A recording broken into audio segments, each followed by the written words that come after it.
it's Clarissa Burt here. We are back yet again with the Sons and Daughters of Italy live. We love going live and bringing you some really fantastic Italian and Italian-American guests along the way. This is season number 3, episode number 5, and we are going to be talking yet again about Italian food, and we know about Italian food because we all love it. I lived in Italy long enough to know, and so do many of my guests, and not only, but our special guest today, who is going to be talking to us about her latest book and her journey not only to Italy, but through food with her Italian traditions in her family. I am going to be co-hosting today with my good friend Mary Kovach, who is at a national level of the Sons and Daughters of Italy, pretty much, I'm going to say chief cook and bottle washer. Can I say that since we're talking about food today?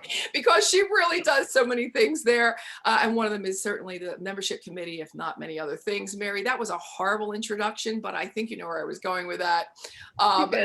Yeah, I know you did. Thanks. I love having you with me because not only have we've talked about your cookbook and your traditions that are deeply rooted in Italian and Italy with your cousins, but we are going to be bringing on now Michele Di Pietro, who is coming out with her latest book called Superfide. It is soups inspired by your favorite dishes, 31 innovative recipes that ditch the dish and embrace the bowl. Michele, welcome to the show. Thank you, Clarissa. That was quite an introduction overall. I'm telling you, I just, they told me I was vaccinated with a phonograph needle and I'm going to have to believe them. But with that having been said, it's really good that you're here. And we wanted to take a deeper dive with you about your latest book and all of the traditions that you grew up with your family. Some of your family coming from Sicily, the other part of the family coming from Abruzzi, as we discussed before the show, which is now Abruzzo. But wanted to understand from you also, as I was looking at your Instagram feed, which is really, really cool, I came up with something that you said about pasta. And it says, there is just something about the excitement of pasta. Right? What is it? Well, that's something that everybody just wants. Everybody loves pasta. Yep. That's what's so exciting about it. Everybody loves pasta, whether you admit it or not. It's that comfort food. Yeah. It's so versatile. You can do so many different things with it. It's like a blank canvas to play with. Well, first you can do it hot, you can do it cold, right? Which is really, really cool. But what I loved about one of the things I saw, the recipes I saw in your Instagram feed, was the recipe that you did with wild boar. Yeah, that was just recent. And it was the rotte giganti, which I don't even think I saw in Italy for the 30 years I lived there. So how did you come across the rotte giganti? Well, that's actually a really good question because I love the different shapes. I love like finding something that's different and then thinking about like what's the best way to apply it. So you should see my pantry. I probably have enough pasta in my pantry to feed the entire Upper West Side. So because I see something that's unique and I got to get it. So that shape, I follow this guy who's become a friend of mine, Angelo Pompetiello, who's Mind Machine on Instagram. And he used to have a specialty shop where he sold a lot of different shapes. And he would feature the different products that he sold in his store on the dishes that he made on his Instagram feed. Right.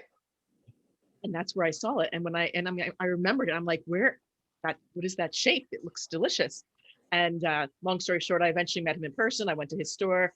I bought a couple pounds of it and I finally used it. And I just thought that shape like begs for something that's like hearty, it's not really like for, aglio e olio. So I opportunity to put that when I made my wild boar ragu recently. There's another question that I want to ask you, and it's another recipe of yours on Instagram that I've noticed. It's called My Marinara.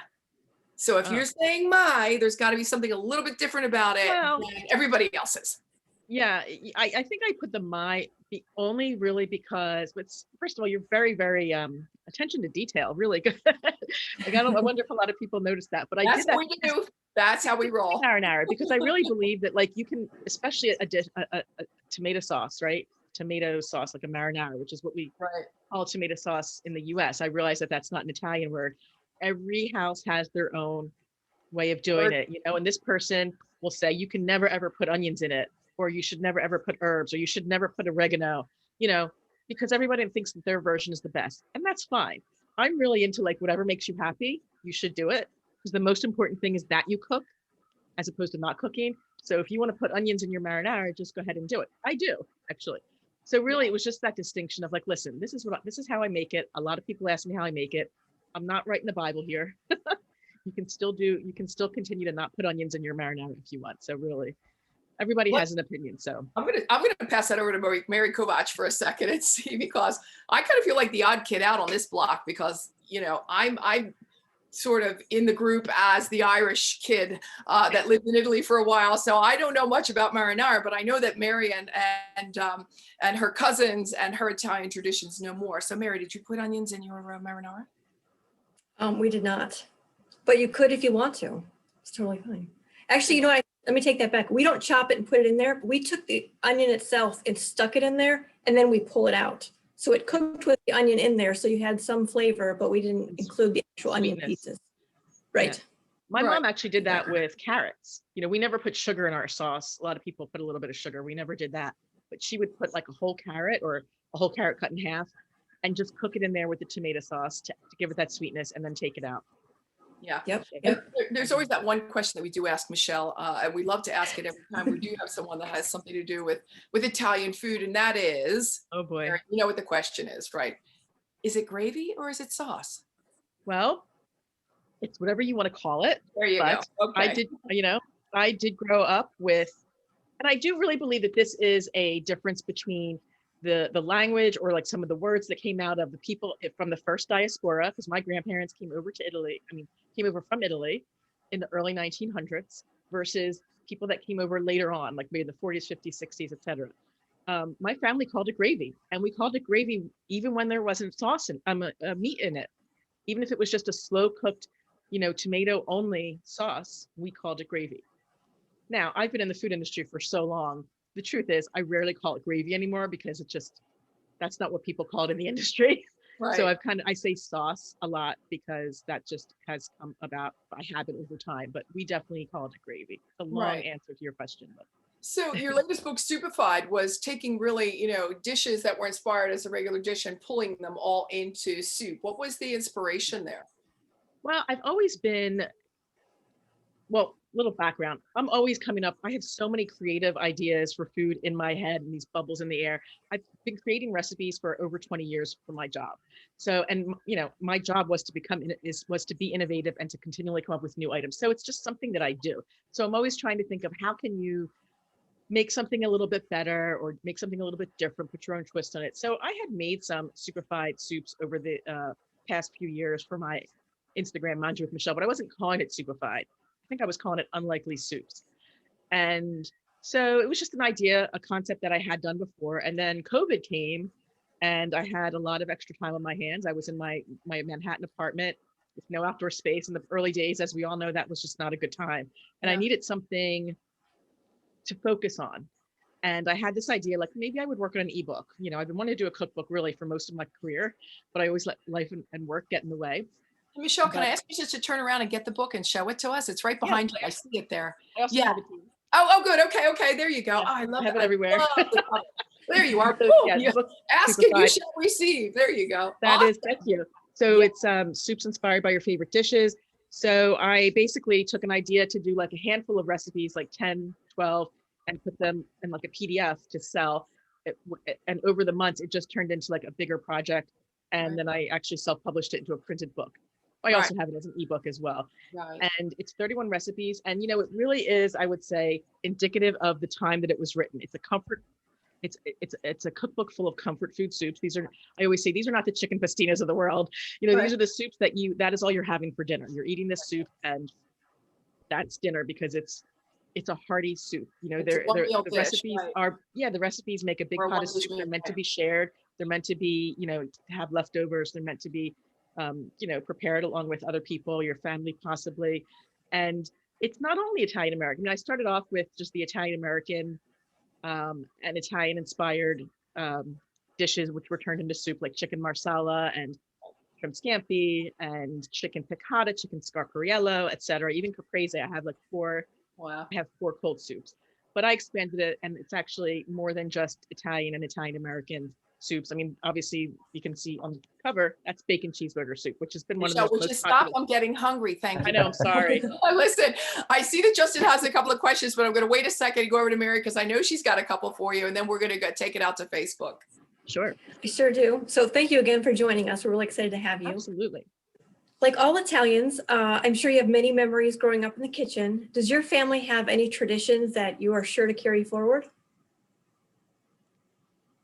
Well, absolutely. I mean, the traditions that I can think of are really food related. I mean, there's lots of traditions that happened over the years, but I would say, you know, I still try to get, even though I'm not really in this suburban big house, I still try to get small groups together on Sunday, because I think Sunday dinners are, it's just such an important part of the week. And it's such a great time to really spend time with people. And, you know, it's the, you know, for lack of a better way to say it, it's the kind of giving of yourself through food. I mean, that was just all over my family, and I'm constantly giving food away to my neighbors, to my friends, to my sister, to whoever. Like, I just think that is part of who I've become, and that is definitely from my family. That's definitely the influence from my family. I understand.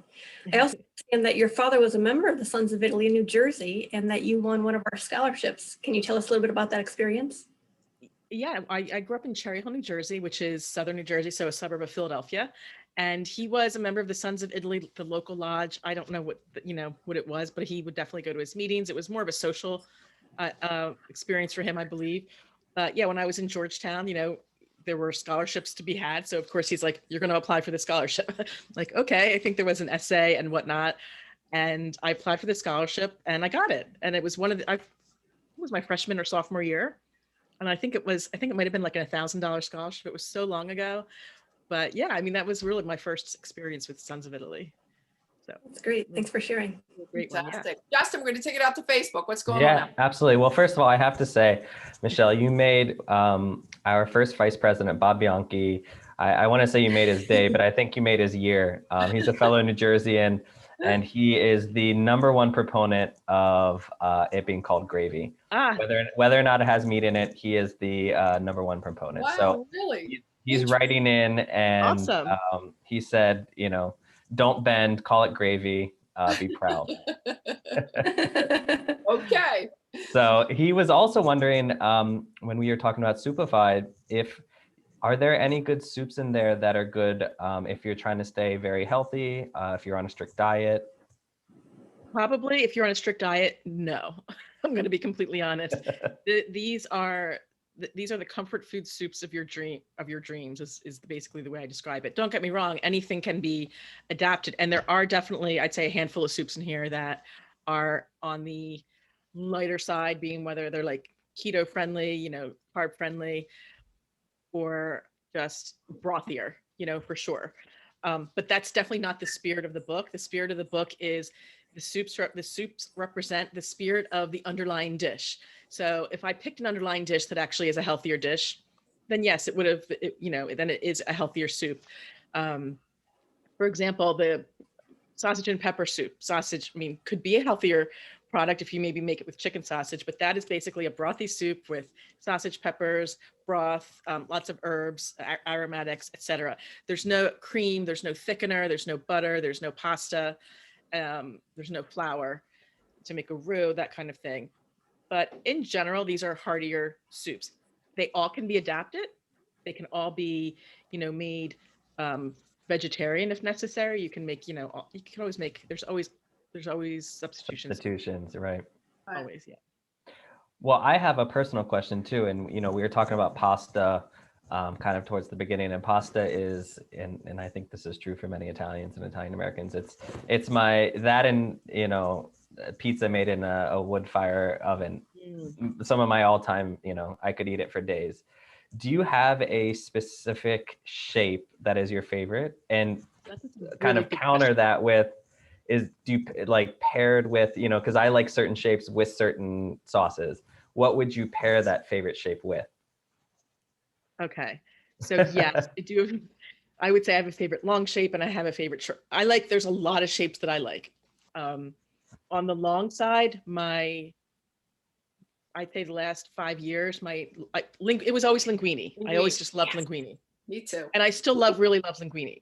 And I think it's great with seafood, but I really do love bucatini. The funny thing is, we used to make that for my Sicilian grandfather when I was little, only it was called percitelli, which is basically the same thing, although I feel like it was maybe a little bit thicker. And I did not like it when I was a child. I thought it was like worms. I'm like, don't make that, Mom. I really don't like it. But now as an adult, I love it because it also has a lot of height when you cook it. So it looks really, it makes a beautiful presentation. So now, as a food blogger, just always thinking about that. And I really think it has a great mouthfeel. Now on the short side, I think I've had them all. I really think rigatoni is probably my favorite. It's such a good, solid shape, like figuratively and literally. And I think it can go with many dishes, especially the heartier dishes. So any kind of ragu, even like a more heartier gravy with the meat sauce. A matriciana, I think, even though that's traditionally made with spaghetti, also goes really well with rigatoni. And gosh, there's so many. I think it also can work with cream sauces and whatnot.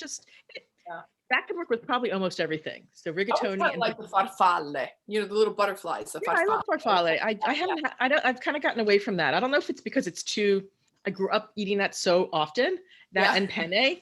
Right. Penne, I've kind of, believe it or not, I've kind of gotten away from penne rigate, which used to be like the go-to shape for me. Right. I saw on your Instagram, which was really interesting, you took a Reuben, like a sandwich, if you will, and turned it into a soup. That is a party.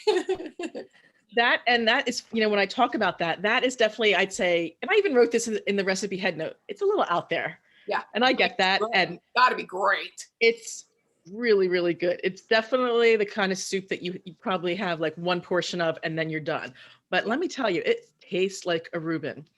Yeah. I had this idea for that soup. Basically, I had this idea like Reuben soup. I'm like, how would that work out? Then I'm like, buttery rye croutons. That's going to be the topping. And that sounded so good to me that I realized, I'm like, okay, I really want to make these buttery rye croutons. So I need to figure out this soup. But I left that soup to the very end. That was the last soup I developed. Right. Because I knew it was going to be a challenge. Right. Here's another one that I never thought I would see, but it just seems to look really good. And I'd love to try it. And that's your spaghetti and meatball soup. That's actually, that is a really good one. That I would say is a cross between a wedding soup and my lasagna soup. That soup is not in Superfide. That is a bonus Superfide recipe, though, that you can get by signing up for my website. Right. 3 additional bonus recipes that are not in the cookbook that you can Right. And then when you're talking about, I think it's the rigatoni here, and, you're going through Lent, no meat, had to be vegetables. I adore pasta with broccoli. I mean, oh my goodness. Oh, I know you were going to say that. I don't know, because I'm not much of a meat eater, although I love meatballs. I'm not much of a meat eater, but golly, there is nothing like a good pasta with broccoli. Pasta with broccoli was like that. My mom made that a lot. And I make that frequently. I also make it for my cousin who just loves it. And the key with that is overcooking the broccoli so you can like smash it with a fork. And so it just coats the pasta. Right. Mary, I know there has to be something in your family too that's kind of like, it was kind of like, a hybrid of one thing and another thing, but it kind of came like your thing. What would that be? We actually, to piggyback on the broccoli comment, so we actually make homemade potato gnocchi with a broccoli sauce. And a few years done that over Easter. It's been fantastic. Wow. Really good. I don't know. Am I feeling that maybe there's going to be a cook-off here one day? Yours I would love it. Your family and our tradition and your tradition, but wow, talk about some really, really great ideas. Is there something else brewing, Michele, after Superfide? Any book that you've got coming up next, or sort of an idea? I do have an idea. I'm working on an idea for a second cookbook. And it's, with the second cookbook, I hope to go the traditional publishing route. So it's going to be a longer endeavor, and it involves a very extensive cookbook proposal. So I'm actually working on that now. And it's exciting. I'd say it's in the spirit. It's not going to be a single concept book like Superfide was just soups. It'll be more broad in terms of categories, but it'll be very reflective of the kinds of recipes you see on Mangia with Michele, which are generally, I like to say innovation, inspiration, and nostalgia in my Italian kitchen. So it's generally something that has a little bit of a twist, but that you can definitely see has the Italian influence. Staying in pasta, did you say, or we're moving away from that? No, it'll be multiple categories. It'll definitely have a fair amount of pasta, but we'll probably also have salads and soups Right. and entrees, maybe even You some haven't dessert. said desserts yet, though. I'm kind of We'll see. wondering what's going on with the desserts. What's your Well, favorite Italian dessert? I'm actually not a huge dessert person, and I kind of don't bake a lot myself, but I would say I hate to be, but probably tiramisu or Yeah, cannoli. Yeah. Justin, tiramisu. Come on, Justin. When I it's made love- the right way. I love tiramisu. Right. It's a guilty pleasure of mine. I could probably kill a whole pan of tiramisu by myself Right. if my wife let me, but she wouldn't. She knows better. But I know that Michelle has Sicilian roots. Yes. And so I'm sure there have to be some cannoli thrown in there somehow. No, for sure, for sure. You know, I don't like to make the cannoli shell myself, to be honest, 'cause it's just a little messy doing the frying thing at home, but I can do it. Well, I believe that you could do it, Mary. I'm gonna throw it back over to you for a question. We only got another couple of minutes, so let's Sure. throw out a couple more questions to Michelle. So I don't know if many people know this, but you actually began your professional career in accounting. When did you realize food had such an impact on your life? And was there a particular moment that caused the career change? So yes, I started out as a CPA. I was cooking since I was 5 years old, and I always loved to be in the kitchen. I always loved to cook, but I never really thought about going into that as a career until I was in a career that I was like not that passionate about. I was also always into academics, so I didn't think about food. It's not something you think about going into. I was a CPA, and I worked as an auditor for 5 years, 3 in New York and 2 were actually in Geneva, Switzerland. I had an opportunity to do an international exchange with my company, which was great at a very young age. And although I had thought about making a change prior to that, I was definitely not courageous enough. And I was still very new to my career. You know, I was only a couple of years out of college and student loans, and you don't just kind of turn around and be like, you know what, I think I'm going to go to cooking school now, mom and dad. You know, you just don't do that. But I got this opportunity to go to Europe, so I took it. And it was definitely during those 2 years, which were amazing for me and really a very life-defining experience in terms of like, I was living in the center of Europe. I traveled every chance I got. I was just exposed to so much and so many people to which food was a part of their life, whether or not they were in the food industry. Like food was just central to everyone as a culture. And that really, just kind of hit me at my core. And also being there, it was a very courageous move just to go to Europe and live there by myself for a couple of years. So it gave me the courage that when I came home, I knew it was time to move on. So I moved back to the States, moved back in with my parents, and quit my job and enrolled in cooking school in Philadelphia. So, I don't think it was one specific moment. It was over a period of time, but it was during that travel experience and work experience that I made the decision to make the leap. I'm sure your parents were okay with you moving home because you had to practice at home. So They were very, very happy about that. I think for the 2 years that I was in Switzerland, I don't think my mom actually stopped worrying. That's great. I love that. So as I was looking through your Facebook as well when I was doing my research, and you did take a moment on the 19th to pause for San Giuseppe, which is St. Joseph's Day. Yes. How important is your faith to you? And do you, in the family, are you doing the Nomastica Day, the saints' days with all of the different names? Yes. You know what? We didn't really celebrate that as a family growing up, or even my extended family. It wasn't something that we said Happy Name Day. It wasn't, but it is something that I know a lot of people in the Italian American community do. But I grew up as a Roman Catholic. I went to Catholic school from kindergarten all the way through college. So it's definitely in my roots. Am I the best Catholic today? Probably not, but it's definitely, I would like to consider myself very spiritual, and it still is very important to me. As far as St. Joseph's Day, he's kind of the guy, isn't he? He's really kind of the guy, St. Joseph. He's definitely my go-to saint. Yeah, exactly. He really is. Yeah. I feel like he was a father figure. He's a good go-to saint. And yeah, we would celebrate it mostly with the pasta with the breadcrumbs. It was pretty big, and with the anchovies. Right. Pasta with And I'll you know, just throw it in there and say, even funnily enough, in the Irish, in my Irish family, we did it was Saint Joseph. He was the Interesting. go-to. And it's, yeah, really interesting. And so Yeah. it's, and I don't know why it was always Saint Joseph that you prayed to for different things. And certainly Yeah. when you wanted to sell your house, you Yes. bought the Saint Joseph statue and buried him upside down outside your front door. And Sure. these fun, traditions that were, but it's kind of one of those things I think where really the Italians and the Irish, really agreed on Saint Joseph. And I didn't know that. Certainly on many others, don't get me wrong, Yeah. Virgin Mary, but when it came to saints, and Jesus, you know what I'm saying, but when it came to I do know what you're saying. Joseph should be forefront like that for both of us was interesting. Right. Yeah, no, he's definitely my go-to. Absolutely. Mary, any closing words? We're just about ready to close it up. I was going to say, we keep referring to your social media site, and I want to make sure people know that you are Mangia with Michele. Yep. And if you want to tell us a little bit about that, that'd be great. Mangia with Michele with one L, and I have to make that distinction because, as we know, the way my name is spelled in Italy, it's actually a man's name, and many people spell it two L. So yes, Mangia with Michele.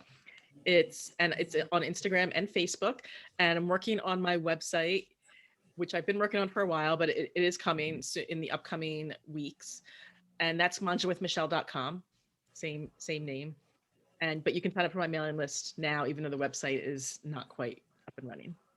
Justin.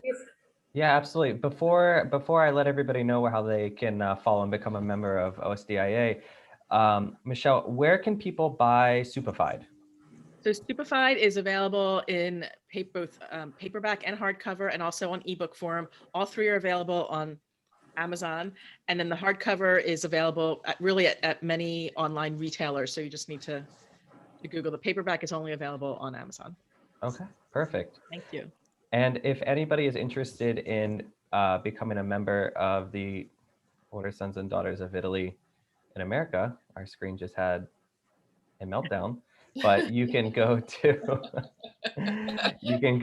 OSDIA. Let's try this. Or not. We'll give up. You can go to osdia.org. You can click on the member tab, and you can find your nearest local lodge, or you can join right on as an at-large member on osdia.org. If you have any questions, you can email us at nationaloffice@osia.org, and you can follow us on social media on Facebook, Twitter, Instagram, YouTube, and Pinterest. Thank you, Justin Smith, who's at the OSDIA National Office in Washington, D.C. Mary Kovach is in Cincinnati, Ohio. Yes, she's in Cincinnati, Ohio. Thank you so much for being with us again, Mary. Really great to see you. Michele Di Pietro, we do thank you for taking the time to be with us and sharing your Italian traditions, your Italian recipes, and your book. Thank you so very much. I am Clarissa Burt, everybody. Thank you so much again for joining us on this, did I say 8th episode? 8th episode of this 3rd season, I believe it is. If not 9th episode, I don't remember. But thanks for joining. We'll see you again next week. Bye, everybody. Bye for now.